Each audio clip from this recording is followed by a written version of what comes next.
We're breaking down two major reports on the state of the world in 2026. Let's get into it. And the consensus? Well, it's pretty stark. We're facing accelerating global instability. And this isn't just theory, it's the reality on the ground right now. From Europe to Africa and Asia, major conflicts are erupting with shocking frequency. And what connects these conflicts? A systematic and absolutely brutal use of force. This kind of violence is shaking the very foundations of the post-1945 international order. So what's driving all this? It really boils down to the return of great power competition. You've got two major players, Russia and China, both actively trying to reshape the world order. And they're not going it alone. They're building partnerships to challenge the existing system. Okay, so in this much more dangerous world, what's Europe's move? The French government has a name for it, a strategic awakening, a real turning point. And it's not just talk. That's how much assistance Europeans have given Ukraine since the war began. The plan is all about one thing: Europeans taking charge of their own security. But here's the twist. The threats themselves are changing big time. Adversaries are now using what are called hybrid strategies to undermine targets from within. We're talking cyber attacks, disinformation campaigns, actions that really blur the lines of conflict. Yeah, this isn't a short-term problem. This is seen as a generational challenge. And the risk is real. The reports say there's a high risk of a new attack in just 3 to 5 years. So what happens next? Well, the future isn't set, but it's a massive challenge. The takeaway is crystal clear. The era of relying on others for security, it's over. All right, let's get right into it. Today, we're taking a hard look at where our world is heading. And, well, the picture isn't exactly rosy. We're going to be piecing together major strategic reports from Europe with on-the-ground conflict analysis from all over the globe, all to remap what security actually looks like in 2026. What we're finding is a world that feels like it's teetering on the edge of some really profound and honestly dangerous changes. And really, this quote says it all. We are at a tipping point. This isn't just some dramatic flair. This is the very first line from France's formal National Strategic Review. Think about that. A major world power is officially stating that the world has been pushed into a new, far more volatile era. So what does that actually mean? Let's break it down. So, to really get a handle on this tipping point, we've got to understand the huge strategic shifts that are completely rewriting the rules of global security. We're not talking about just one crisis here and there. No, this is about a whole bunch of interconnected pressures all building up at once, creating what you could call a new age of confrontation. And here are the big pieces of that puzzle. You've got a Russian threat that Europe now sees as permanent. You have this brutal, unrestrained use of force becoming almost normalized in conflicts. And then you've got these newer dangers layered on top. The rise of what's called hybrid warfare, the way local conflicts now spill over and connect with each other, and a fundamental challenge to the whole security system that was built after World War II. Let's start with that term hybrid warfare, because it's super important. So, what are hybrid strategies? Well, you've got to understand this to get modern conflict. We're not just talking about tanks and soldiers anymore. This is all about deliberately blurring the lines between war and peace. It's using everything in the toolbox: cyber attacks, flooding social media with disinformation, economic pressure, political meddling, to weaken a country from the inside out, all without ever formally declaring war. And that French review? It points the finger directly at Russia for using these exact methods to try and break European unity over Ukraine. Okay, so let's shift gears from that high-level strategy to what this looks like in the real world, because the reporting from organizations like the International Crisis Group paints a really grim picture of what this uninhibited use of force actually means for people's lives. Just look at Sudan. You've got a vicious civil war between the National Army and this paramilitary group called the RSF. It kicked off in 2023, and the violence has just been horrific. We're hearing reports of ethnically targeted mass killings in places like Darfur.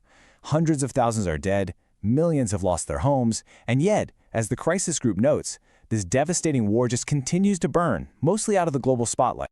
At the same time, in the Middle East, the war that exploded after the Hamas attacks in 2023 has resulted in what the crisis group calls the near obliteration of Gaza. The human cost is just staggering. The report points out that more than 1 out of every 10 Palestinians in the Strip has been killed or injured, and almost everyone who's survived has been left homeless, living in rubble. Then there's Myanmar. The civil war there has been a real seesaw. For a while, it looked like the rebel groups were gaining ground against the military junta.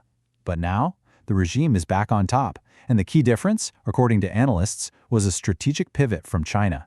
Beijing, apparently worried the regime might collapse, stepped in with decisive support, including military tech, to prop it up. It's a perfect example of how outside powers are fueling these conflicts, making sure the fighting is nowhere near finished. And this right here shows you one of the scariest new trends, how all these different conflicts are starting to link together. See, a potential new war between Ethiopia and Eritrea isn't just a simple repeat of their awful war from the 90s. No, today, a war like that could set the entire region on fire, because both countries have ties to the different sides fighting in neighboring Sudan. You could see two massive, brutal wars basically merge into one giant catastrophe. Now, if you take all that instability we just talked about and layer one more thing on top, a huge political wild card, you get the return of Donald Trump to the White House, which has totally changed the strategic calculation for, well, pretty much everyone. According to conflict analysts, his return has injected a massive dose of unpredictability into everything. The analysis says that while Trump promised to bring peace, his actual approach has kind of flipped traditional diplomacy on its head. He's put himself right in the middle of a lot of these crises, but in ways that nobody really saw coming. And here's the other side of that coin. What those conflict monitors call unpredictable, European strategists see as a straight-up threat. That French review is incredibly blunt about it. It says this new American approach, combined with the constant threat from Russia, creates a double crisis for Europe. It threatens the very foundation of alliances like NATO. So that really brings us to the billion-dollar question, right? If you're Europe and you're stuck between an aggressive Russia on one side and an unpredictable America on the other, what do you do? What's the answer to surviving in this new, much more dangerous world? Well, that leads us to what might be one of the biggest geopolitical shifts we've seen in decades, what people are calling Europe's strategic awakening. It's this idea that the era of relying on someone else for your security is basically over. The feeling is, as the subtitle says, that it's time for Europeans to finally take control of their own destiny. So what does that look like in practice? Well, this new doctrine really has three main parts. First, Europeans have to take on way more responsibility for their own security. Second, they've got to launch a massive effort to build up their own defense industry so they can make the gear they need. And third, the idea is to do all of this by making the European part of NATO much stronger so the whole alliance is less dependent on whatever's happening in Washington. Now, of course, pulling this off is a huge, huge challenge. But, this isn't just talk. You can already see this new commitment in the numbers. Since the war began, European countries have poured more than 134 billion euros into helping Ukraine. That is a massive financial, political, and military investment. And it's probably the most concrete sign we have of the strategic awakening. Okay, so let's bring this all together. It's pretty clear these are not small tweaks to the system.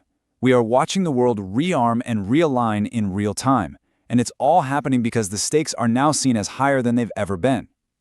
There's a real sense that Europe is getting ready for a new reality, that it's fighting what some are calling the war before the war. And this quote is exactly why. This is the chilling forecast that's driving this whole strategic shift.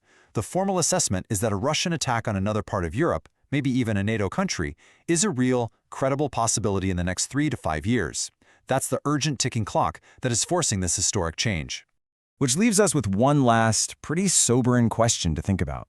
As countries from Europe to Asia are frantically building up their militaries, as these hybrid conflicts keep blurring the line between peace and war, and as all the old rules of security just seem to be crumbling, you have to ask yourself, is all of this just preparation, or is the war before the war already happening right now all around us?